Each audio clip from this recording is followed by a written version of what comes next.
কথা বিলাসিতে তোমাদের স্বাগত। পাঠ করছি সুচিত্রা ভট্টাচার্যের মৃত্যুকাম।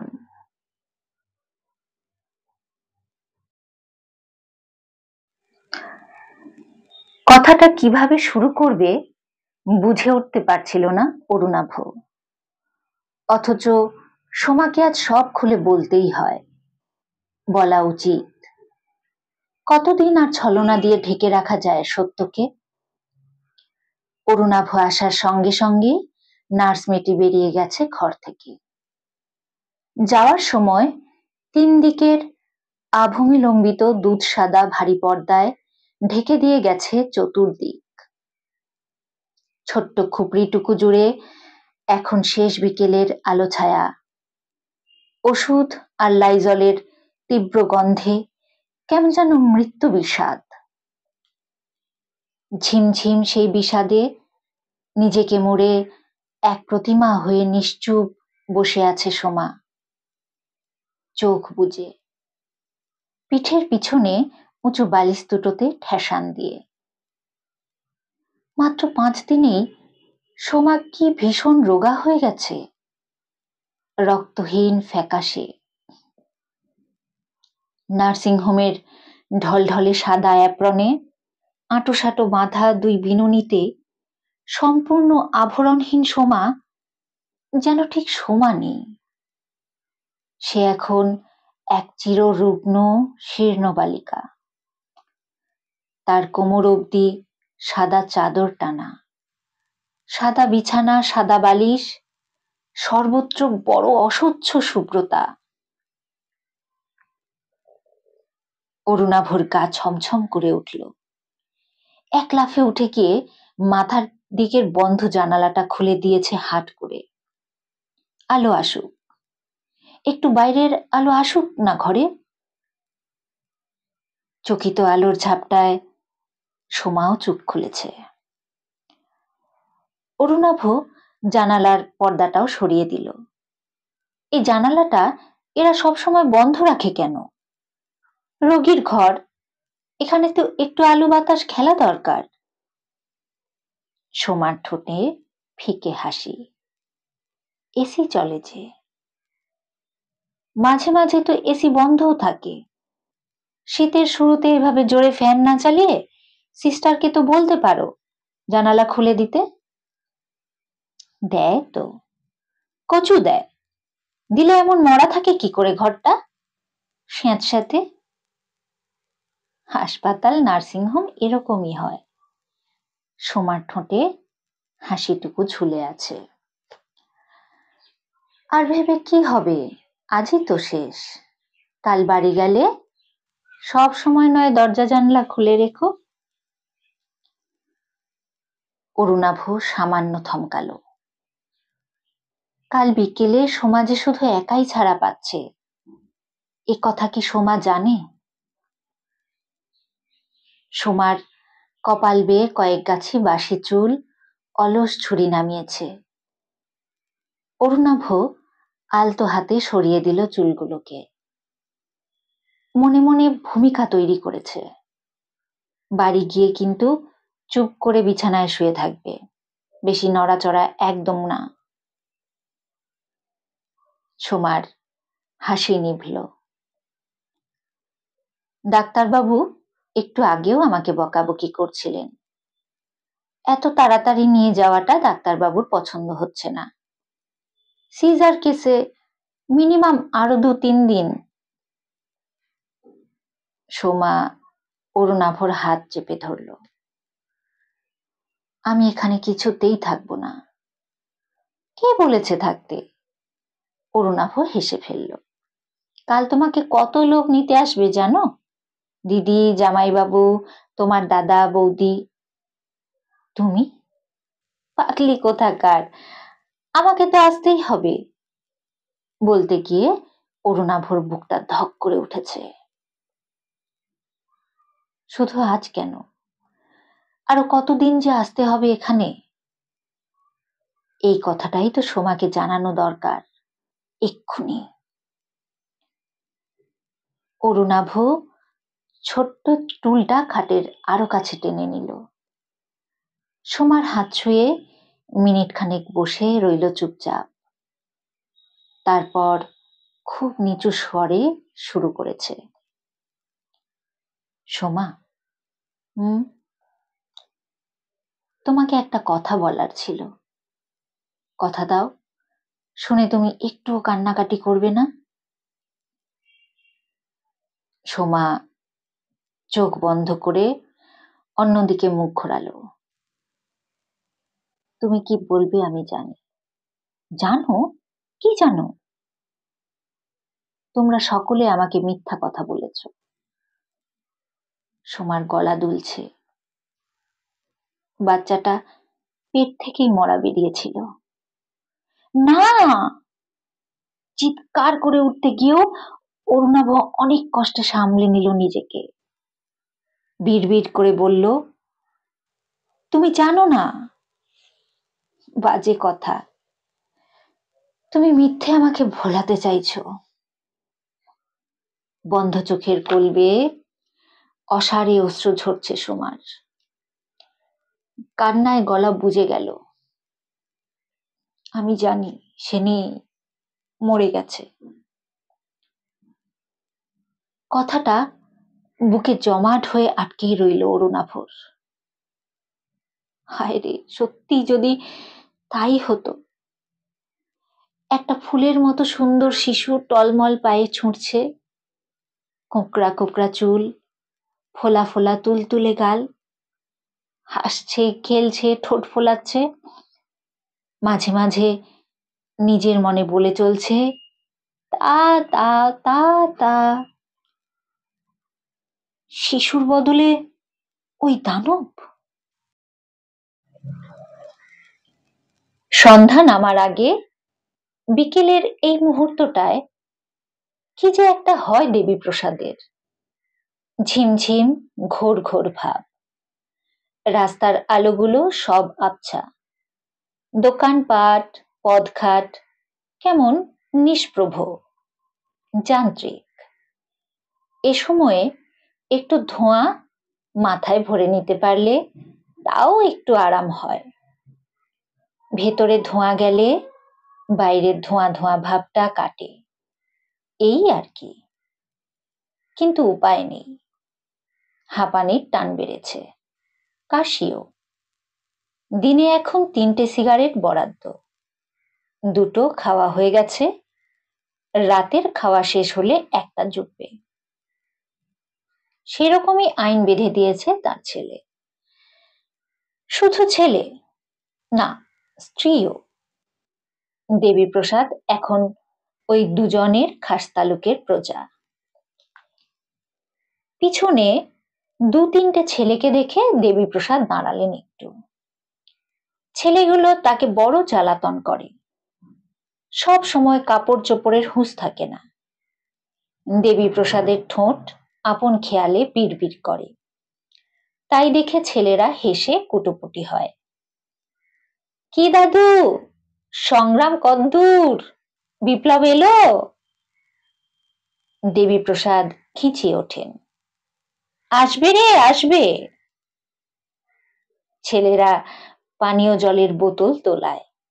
কোকা কোলায় আসবে, চলবে একটু, হেভি টেস্ট, জিং থিং দাদু। দেবীপ্রসাদের মাথায় কোষ যেন রাগে অসাড় হয়ে যায়, ভোঁ ভোঁ করে। এই দিন দেখাই কি তবে বাকি ছিল? এর জন্যই কি গোটা যৌবন? চোখ কান বুজে ছেলেগুলোকে পেরোলেন দেবীপ্রসাদ। পান সিগারেটের দোকানের কাছে এসে চাপা খুশির হিল্লোল বুকে। শম্ভু না? শম্ভু আজকাল দোকানে প্রায় বসেই না, ছেলে বসে। সে ছোড়াটা মহাবিচ্ছু। 1 পয়সা ধার দিতে চায় না দেবীপ্রসাদকে।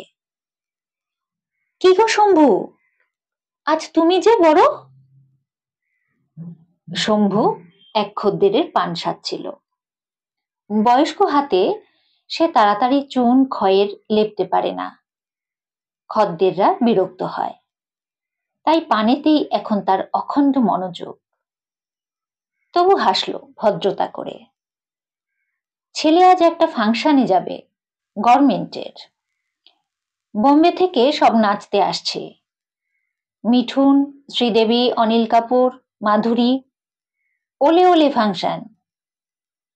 কথাগুলো প্রায়ই কানে আসে দেবী প্রসাদের। খবরের কাগজেও পড়েন, তবে ঠিক মাথায় ঢোকে না। দেবী প্রসাদেরই সরকার শিল্পী আর্টিস্ট এনে নাচাচ্ছে, তা কি করে হয়? ওগুলো নাকি পচা গলা নর্মদার সংস্কৃতি। পার্টির ক্লাসে বলতো সমাজের অবক্ষয়। দেবী প্রসাদ প্রশ্ন করলেন, তা কি সুখে ফাংশন হচ্ছে? শম্ভু উদাস হাসল। কলকাতার ৩০০ বছর বয়স হলো না? অ বাইরের ধোঁয়া আরেকটু বেড়ে গেল দেবী প্রসাদের সামনে। শহরে হু হু করে ভিখিরি বাড়ছে। ঘরে ঘরে সাজোয়ান বেকার, রাস্তাঘাট ভেঙে চুরে কদর্য। রোজ কোনো না কোনো কারখানায় লক আউট। চারিদিকে ঘুষ ঘুষ আর ঘুষ, তবু এত সুখ। দেবী প্রসাদ হাত ঝাপটা দিয়ে ধোঁয়াটাকে তাড়াতে চাইলেন। দে, একটা সিগারেট দে। শম্ভু একটা চারমিনার দিল। আপনি আর ব্র্যান্ডটা বদলালেন না দাদা। বুক ভরে ২-৩টে টান নিয়ে দেবী প্রসাদ খুব খুব কাশলেন কিছুক্ষণ। তারপর এক গাল হাসলেন। ওসব ফিল্টার টিল্টার ২-১ বার চেষ্টা করে দেখেছি, সোয়াদ পাই না। দামটা যদি কাল তোকে দিই, মানে পয়সা নিয়ে বেরোয়নি তো? শম্ভু কি একটা বলতে যাচ্ছিল, তার আগেই জনা ৪-৫ ছেলে আচমকা কোত্থেকে এসে গোল করে ঘিরে ধরে খুদে দোকানটাকে। একটা বেঁটে কালো ছোকরা বিক্কের ভঙ্গিতে শম্ভুর দিকে তাকালো। মঙ্গলবার বিকেলে তোমার দোকান বন্ধ ছিল কেন? শম্ভু খুব একটা গা করল না। ছিল বুঝি, তা হবে বলেই দেবী প্রসাদের দিকে ফিরেছে। আমি তো কাল থাকবো না, ছেলেকেই পয়সাটা দিয়ে দেবেন। কালো ছেলেটা কর্কশ ভাবে বলল, এই, আমি তোমার সঙ্গে কথা বলছি। শম্ভু ঘুরল। বললাম তো, হয়তো বন্ধ ছিল। তার মানে তুমি বন্ধ সাপোর্ট করেছো? ওসব আমি জানি না, ছেলে জানে। আগের দিন এসে বলে গেছিলাম দোকান খোলা রাখতে। শম্ভু ঝাঁঝালো একটু। কেন সন্ধেবেলা ঝামেলা মাচাচ্ছেন? বলছি তো আমি জানি না। তাছাড়া আপনারা বললেই দোকান খোলা রাখতে হবে? ভট করে কেউ দোকানে এসে ভাঙচুর করে গেলে দেবেটাকে? হ্যাঁ, কে ক্ষতিপূরণ দেবে? আপনাদের পার্টি তো এখন। একটা ঢ্যাঙা ছেলে খাঁকারি দিল পিছন থেকে, এ সালার রোয়াব তো খুব বেশি দেখছি। আর একজন বলল, দে তো বেটাকে দু ঝাপ্পড়। দেবী প্রসাদ হতভম্ব হয়ে গেলেন। শম্ভু এই দোকানে ৪০ বছর ধরে বসছে। এ ছেলেগুলোর অনেককেই জন্মাতে দেখেছে, তাকে এই ভাষায়? দেবী প্রসাদের মাথাটা চিরবির করে উঠল। এই, কি ভাষায় কথা হচ্ছে? হ্যাঁ, পার্টি করতে এসে কেউ এইভাবে কথা বলে? একদম নাক গলাবেন না, জ্ঞান মারতে হয় ময়দানে গিয়ে মারুন। পাজামা পাঞ্জাবি পরা অতিশয় ভদ্র চেহারার একজন মুহূর্তে ঝাপটে এলো দেবী প্রসাদের দিকে। দেবী প্রসাদ রুখে উঠলেন, চুপ! চড়িয়ে তোমার দাঁত ফেলে দেব। তোমার মতন অনেক জানোয়ারকে আমি শায়েস্তা করেছি, জানো? যা যা, মুখ সামলে কথা বলো।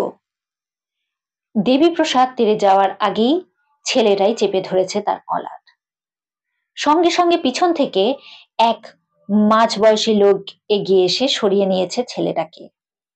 বিরক্ত মুখে দেবী প্রসাদকেও বাইরে টেনে এনেছে।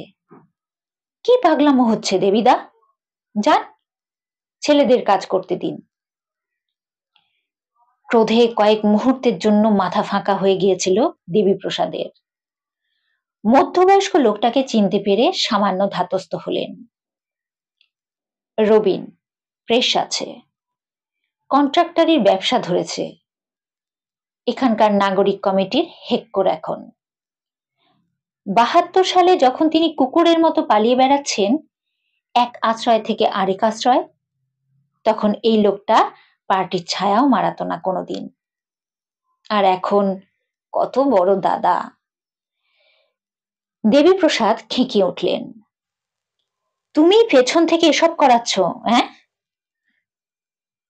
রবিন আলগা হাত রাখলো দেবীপ্রসাদের পিঠে। জনগণের স্বার্থে একটু অ্যাডজাস্ট করতে হয় দেবুদা। মানে? তোমাদের পার্টির জন্য শম্ভুর স্যাক্রিফাইস জানো? তোমাদের মিটিং এ যেত বলে একসময় ওর দোকান পুড়িয়ে ছাই করে দেওয়া হয়েছিল। ওর বাড়িতে গিয়ে গুন্ডারা পিটিয়ে এসেছিল ওকে। ওদের কলোনিতে একা শম্ভু তোমাদের সংগঠন টিকিয়ে রেখেছিল। পাজামা পাঞ্জাবি দূর থেকে চেঁচিয়ে উঠল, সেই জন্যই তো ওর গায়ে এখনো হাত তুলিনি। দেবীপ্রসাদ থম মেরে গেলেন। 67-তে যে স্বপ্নের শুরু, 72-এ সেই স্বপ্ন হোঁচট খেয়ে গিয়েছিল কিছুটা। 77-এ সেই স্বপ্ন আবার যেন নড়ে চড়ে উঠেছিল। মনে হয়েছিল এবার বোধহয় নতুন পৃথিবী, নতুন আলো। যে নবজাতক ভূমিষ্ঠ হচ্ছে সে বুঝি সমস্ত স্বপ্নকে অবয়ব হয়ে ফুটিয়ে তুলবে। রবিন বলল, ওকে সাপোর্ট করা আপনার শোভা পায় না দেবুদা। জানেন সেদিন জনগণের ইচ্ছার বিরুদ্ধে বন্ধ ডাকা হয়েছিল। দেবীপ্রসাদ বলতে চাইলেন, পুলিশ এলো পাথারি গুলি চালিয়ে 7টা লোককে মেরেছে, তার বিরুদ্ধে তো তোদেরই বন্ধ ডাকা উচিত ছিল। ওই পুলিশের বিরুদ্ধেই না যুদ্ধ ছিল পার্টির। ওই পুলিশ ছিল জনগণের শত্রু। যারা মরেছে তারা তো কেউ অন্য পার্টির লোকও না। তাহলে জনগণের দোহাই তোরা পারিস কি করে? বললেন না। বললে আরো অনেক কথাই বলা যায়। বলা যায় ওই রবিনী একদিন তার প্রেসে দেবীপ্রসাদের লিফলেট ছাপাতে রাজি হয়নি। বলা যায় এই রবিনী কেন পুলিশের জিপে এখন চক্কর কাটে গোটা পাড়ায়। এক পাল গুন্ডা তাড়াতে গিয়ে জন্ম হয়েছে আরো এক পাল গুন্ডার। এর চেয়ে নবজাতক জন্মেই মরে গেলে ভালো হতো বোধ হয়। এই বিকৃত দেহটাকে তাকে দেখতে হতো না। তবু কেন যে বেঁচে আছে বাচ্চাটা, হাত পা ছুটছে, তবু বেঁচে আছে শিশুটা, হাত পা ছুটছে। অরুণাভর চোখের সামনে আবার ঝলসে উঠল মুখটা। মুখের আদল, কিংবা বলা যায় মুখের বদলে মুখের জায়গাটা একদলা মাংসপিণ্ড। চোখ নেই, নাক নেই, কান নেই। যেখানে ঠোঁট থাকা উচিত সেখানে শুধু একটা গোল গর্ত, মুখগহ্বর। নাকের জায়গায় ছোট ছোট দুটো ছিদ্র মাত্র। চোখ, ভুরু, কপালের জায়গাটা একেবারে লেপা পোছা। কোনো অপটু কারিগর মূর্তি গড়তে বসে মাঝপথে কাজ ছেড়ে পালিয়ে গেছে। এমন অঙ্গহীন হয়ে কি করে বেঁচে থাকে একটা মানুষ? ডাক্তারের টেপ রেকর্ড পাচ্ছে আবার। সরি মিস্টার মিত্র, আমি আপনাদের জন্য সত্যি খুব দুঃখিত। অরুণাভ প্রাণপণে নিজেকে সংযত রাখার চেষ্টা করল। এতবার করে সরি কখন বলে মানুষ? প্রকৃত অনুশোচনা থেকে, না নিছকই সান্ত্বনা? কাচের টেবিলে রঙিন পেপার ওয়েটটাকে এবার লাট্টুর মতো ঘোরাচ্ছে ডাক্তার। এটা সত্যি একটা শিওর ব্যাড লাক, আপনাদের, আমারও। উনি একটু সুস্থ হয়ে উঠলেই ভালো করে চেক আপ করতে হবে, একটা থরো ইনভেস্টিগেশন দরকার। মনে হয় ওর প্রাইমারি স্টেজের জন্ডিসটাই। আচ্ছা, পরের দিকে আর তো আল্ট্রাসাউন্ডও করা হয়নি বলছিলেন, তাই না? কিছু বলতে না চেয়েও অরুণাভ বলে ফেলল, আপনি তো ওকে প্রথম থেকেই দেখেছেন স্যার। আপনিই তো বলেছিলেন আর কোনো ক্লিনিক্যাল টেস্টের প্রয়োজন নেই। হুম। ডাক্তারের মুখে এতক্ষণে মৃদু অস্বস্তির ছায়া। কোনো সময়ই তো মনে হয়নি বেবির গ্রোথটাই বন্ধ হয়ে গেছে। কার দোষে এটা হলো স্যার? সোমার, আমার, না আপনার? এটাকে কি আপনারই চূড়ান্ত অবহেলা বলা যায় না? অরুণাভ বলতে গিয়েও এবার গিলে নিল কথাগুলোকে, ডাক্তারের দিকে সরাসরি চোখ রাখলো। আপনারাই তাহলে ওকে এখন রেখে দিচ্ছেন? রাখছি, রাখতেই হবে, অন্তত যতদিন আছে ততদিন তো বটেই। ডাক্তারের প্রশস্ত যশস্বী কপালে ভাঁজ পড়েছে। একটু আগেও দেখে এলাম, স্ট্রেঞ্জ, ওরকম একটা অ্যাবনর্মাল বেবির হার্ট কি স্ট্রং, লাংস দুটো সবই ছিল, শুধু বাইরেটাই। নতুন করে নিঃশ্বাস বন্ধ হয়ে এলো অরুণাভর। আরো কতদিন এভাবে বেঁচে থাকবে স্যার? বলা যায় না, একদিন হতে পারে, দুদিন হতে পারে, 7 দিনও হয়ে যেতে পারে। অরুণাভর গলা ঘড়ঘড়। আপনি কিন্তু স্যার বলেছিলেন 2-4 দিনের বেশি বাঁচবে না, আজ নিয়ে 10 দিন হয়ে গেল। রাইট, এ ধরনের অ্যাবনর্মাল বেবির 2-4 দিনের বেশি বাঁচার কথা নয়, বাঁচেও না, কিন্তু থেকে গেলে কি করা যাবে বলুন? একটা মানুষ যদি পুরোপুরি মানুষ না হয় তবে সে বাঁচবে কোন অধিকারে? অরুণাভ ক্রমশ অধৈর্য হয়ে উঠছিল, কিন্তু এই মুহূর্তে এ প্রশ্ন আর করা যায় না ডাক্তারকে, করলেও সঠিক উত্তর পাওয়া যাবে না, অরুণাভ জানে। অরুণাভ উঠে দাঁড়ালো। তাহলে আজ আসি স্যার। আসবেন, রেগুলার এসে খবরটা নিয়ে যাবেন। ডাক্তারের ভঙ্গিতে পুরনো নির্লিপ্ত ফিরে এসেছে। আশা করছি 2-1 দিনের মধ্যেই আপনার প্রবলেমটা সলভ হয়ে যাবে।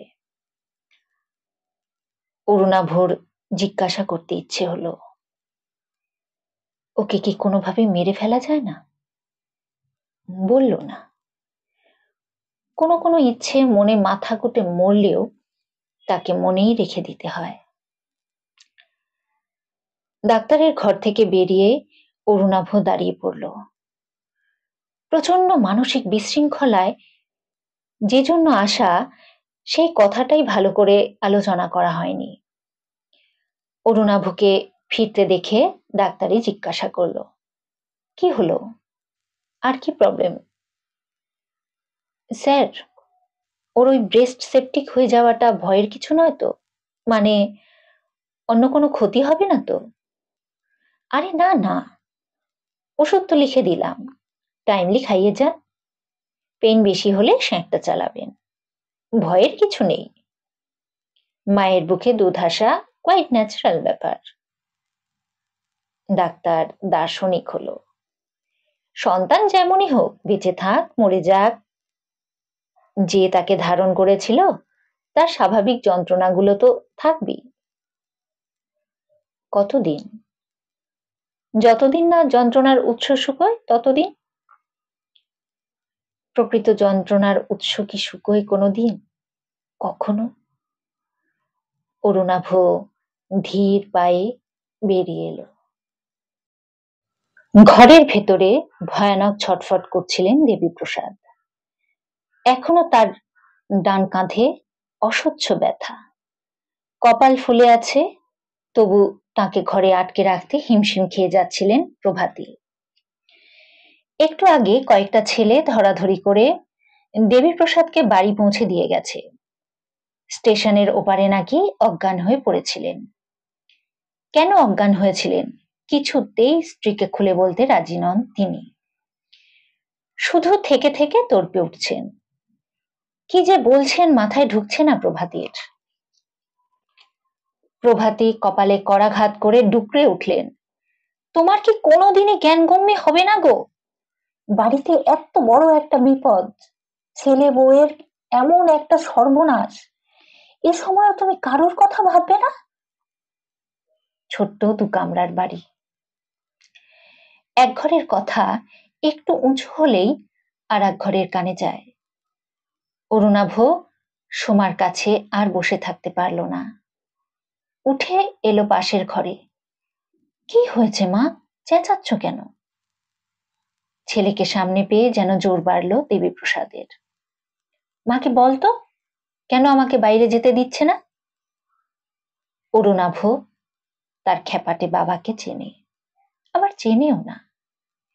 এতটুকু সাংসারিক বোধ বুদ্ধি নেই। বউ ছেলে কি অবস্থায় রয়েছে সে ভাবনা না করেই আজীবন হা হা করে দেশোদ্ধারের নেশায় মেতেছেন। এ যে কি একটা সংসারী মানুষের ধর্ম। বেশ রূঢ় গলাতেই অরুণাভ বলল, ঠিকই তো বলেছে, একটু আগেই অজ্ঞান হয়েছিলে, একটু সুস্থ হয়ে বাইরে যাওয়ার জন্য লাফাচ্ছ। কে বলল আমি অজ্ঞান হয়েছিলাম?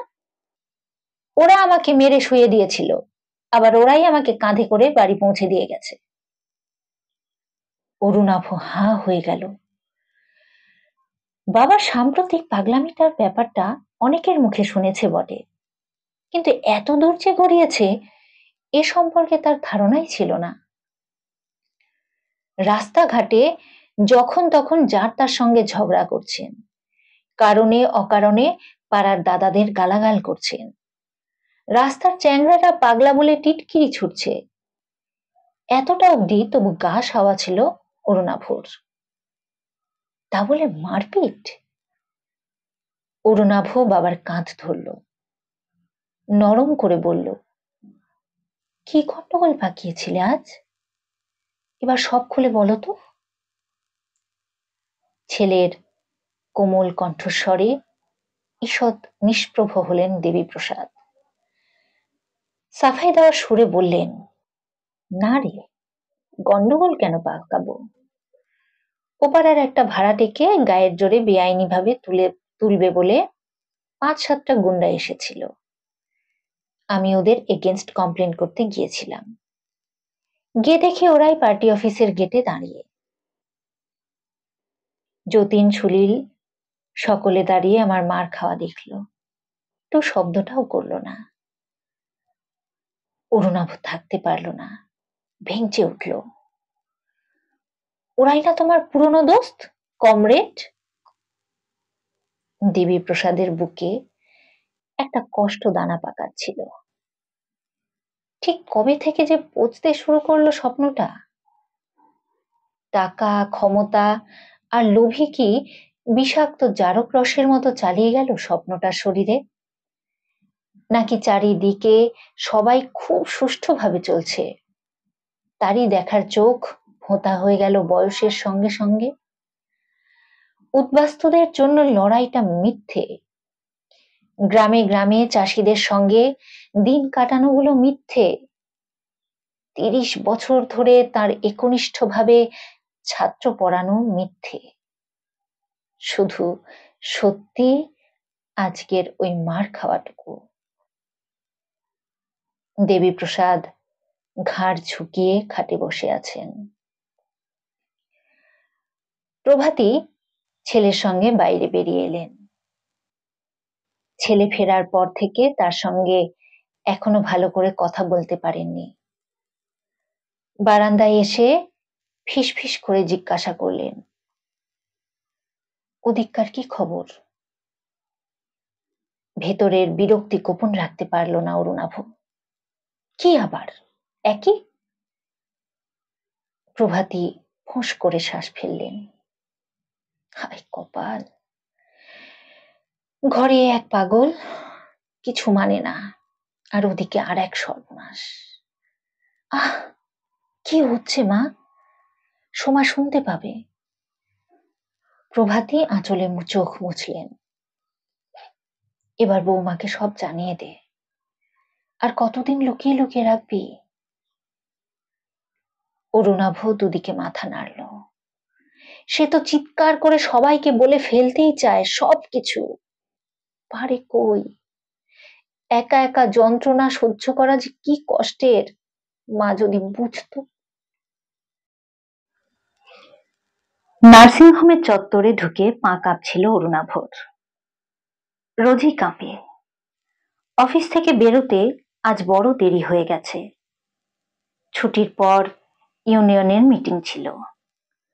সম্ভবত তাদের ব্যাংক প্রাইভেটাইজেশন হচ্ছে, তারই বিরুদ্ধে আন্দোলন নিয়ে জরুরি বৈঠক। এসব বৈঠক আজকাল প্রায় রোজই চলে। সে প্রায়শই থাকে না, কিন্তু আজ কিছুতেই এড়াতে পারেনি। বলতে পারেনি দুপুর পেরোলেই তার মাথায় একটা কাঠঠোকরা গর্ত করতে থাকে। বিকেল এলে নেহাই পড়ে বুকে। বেঁচে আছে কি এখনো? আছে কি? অরুণাভ প্রত্যাশা নিয়ে ডাকল, সিস্টার, আমি এসেছিলাম। মাথায় সাদা ঝুঁটি বাঁধা নার্স মহিলার স্বর অন্যদিনের মতোই নির্বিকার। আপনার কোনো খবর নেই, অবস্থা একই রকম, নর্মাল। নর্মাল মানে? মানে আর কি, আছে, হাত পা ছুটছে। অরুণাভ কথাটাতে ধাক্কা খেল যেন। যার হাত পা নেই সে হাত পা ছড়ে কি করে? নাকি শরীরের যেখানে হাত পা থাকা উচিত সেই জায়গাগুলো নড়াচড়া করলেই? অরুণাভর গলা কেঁপে গেল। কোনো ওষুধ টষুধ কিনে দেওয়ার দরকার আছে? ওষুধ আর কি হবে, আপনি শুধু বেবির বেড চার্জটা পেমেন্ট করে দিয়ে যান লাস্ট 7 দিনের। বাক্যটুকু শেষ করেই খুটখুট শব্দ বাজিয়ে ফিরে যাচ্ছিলেন মহিলা। অরুণাভ দৌড়ে গিয়ে তাকে ধরে ফেলেছে। ডাক্তারবাবু কি আজ দেখে গেছেন? হ্যাঁ, উনি সকালে এসেছিলেন। কিছু বলেছেন? মানে আরো কতদিন? দেখুন, স্যার তো আপনাকে বলেই দিয়েছেন এইসব কেসে কিছু বলা যায় না। বেবি আজও ফিট নিয়েছে। অরুণাভ হতাশ মুখে দাঁড়িয়ে পড়ল। তার মানে এর মধ্যে কোনো চান্স নেই? সেটা কি করে বলি বলুন? মধ্যবয়সী সেবিকার নির্বিকল্প চোখে এতক্ষণে মৃদু মায়া ফুটেছে। অরুণাভর দিকে তাকিয়ে রইল কয়েক সেকেন্ড। রুক্ষ স্বর, হঠাৎ কোমল, আপনার মনের অবস্থা বুঝতে পারছি, ধৈর্য ধরুন, ঈশ্বরে বিশ্বাস রাখুন, সব ঠিক হয়ে যাবে। ঈশ্বর আর চিকিৎসা বিজ্ঞানে কি একই সঙ্গে বিশ্বাস রাখা যায়? অরুণাভর ঠিক মাথায় ঢোকে না। প্রশ্ন করল, আচ্ছা সিস্টার, এমন তো হতে পারে হয়তো বেঁচে গেল, বেঁচেই রইল, একটা মেডিকেল মিরাক্কেল হয়ে গেল। এত ভেঙে পড়ছেন কেন? নার্স আরো নরম। তেমন হলে বুঝতে হবে আপনার কপাল। তবে নিশ্চিন্ত থাকুন, এরকম হবে না, আই মিন হতে পারে না। নার্সের স্বরে প্রত্যয়ের সুর ঠিক ফুটছে না যেন। অরুণাভ শ্রান্ত পায়ে হিমায়িত হল ঘর পেরিয়ে এলো। সত্যি যদি বেঁচে যায় শিশুটা, ভাবতে আতঙ্কে শরীর অবশ। শেষ হেমন্তের সন্ধ্যায়ও ঘাম জমছে কপালে। বাইরে করিডোরে এসে অনেকক্ষণ পর একটা সিগারেট ধরালো অরুণাভ। ধাতস্থ হওয়ার চেষ্টা করছে। একটু আগের বিকেল হুশ করে চলে গেছে কখন। হালকা মসলিনের চাদর জড়িয়ে গুটিসুটি হয়ে বসেছে নাগরিক অন্ধকারে। নার্সিংহোমের বাগানে ফুলে ফোয়ারায় কুয়াশা ধীরে ধীরে বিছিয়ে দিচ্ছে নিজেকে। উজ্জ্বল ফ্লোরেসেন্ট ল্যাম্পের গায়ে কুয়াশার সব। এই সময় কি নিশি ফুল ফোটে? সৃষ্টির আমোদে সুবাসিত হয় পৃথিবী। নার্সিংহোমের গেট পার হওয়ার আগেই রোজকার মতো অরুণাভ একবার পিছন ফিরে তাকালো। 5 মহলা বিশাল সেবায়তনের ঘরে ঘরে আলো জ্বলছে। আধার টপকে ছুটে এসেই হারিয়ে যাচ্ছে আলোর বিচ্ছুরণ। ওই প্রাসাদের কোনখানে আছে ছেলেটা? 3 তলায়? 4 তলায়? তার শীততাপ নিয়ন্ত্রিত ঘরে কি আলো থাকে সাধারণত? এই পৃথিবীর এত আলো একটু কি দেখতে পায় না সে? নাকি বৈভবের মাঝেও তার কাছে অন্ধকারই অন্ধকার? অন্ধকারই অন্ধকার। সেই অন্ধকারে বসে আছেন দেবীপ্রসাদ বাড়ির দরজায়। পাড়াতে এখন লোডশেডিং। অরুণাভ প্রথমে দেখতে পায়নি বাবাকে। হঠাৎ একটা ধরা গলায় ডাক শুনে দাঁড়িয়েছে। অন্ধকারে বসে আছো যে? তোর জন্যে। দেবীপ্রসাদের কণ্ঠ নিচু, তারে মাথা। এখনো বেঁচে আছে? বাবার পাশে ধপ করে বসে পড়ল অরুণাভ। ভাঙা ইটের উপর, অফিসের পোশাক পরেই। বাবা তাহলে সব জানে? অরুণাভ নিঃশব্দে মাথা নাড়ল। আছে। অন্ধকারে হেস হেসে উঠল। নুন দিয়ে মেরে ফেলতে পারেনি? বিষ দিতে পারছে না? দেবীপ্রসাদের হাত চেপে ধরল অরুণাভ। শিরা ওঠা শীর্ণ হাত, খসখসে চামড়া। বহুদিন পর এই হাত স্পর্শ করেছে সে। এই স্পর্শে কোনো সুখ নেই, আশ্রয় নেই। আছে শুধু নিরন্তর এক কামনা, মৃত্যুর। তোর কষ্ট আমি বুঝি রে রুনু। বহু কাল পর দেবীপ্রসাদের হাত ছেলের হাত আঁকড়ে ধরেছে। তোর বৌমার। অরুণাভর চোখে জল চলে এসে গেল। স্বপ্ন মরে গেলে আবার নতুন স্বপ্ন আসে, কিন্তু স্বপ্নটা যদি বিকৃত হয়ে বেঁচে থাকে তখন সে যে কি কুৎসিত, কি নিষ্ঠুর। অরুণাভ ঝাপসা চোখে দেবীপ্রসাদকে দেখছিল। দেবীপ্রসাদের চোখেও জল। অন্ধকারে কাঁদছেন দেবীপ্রসাদ, কাঁদছে অরুণাভ। স্বপ্নের বিকৃত রূপ বেঁচে থাকার বেদনায়। অথচ কি যে সুন্দর ছিল স্বপ্নটা।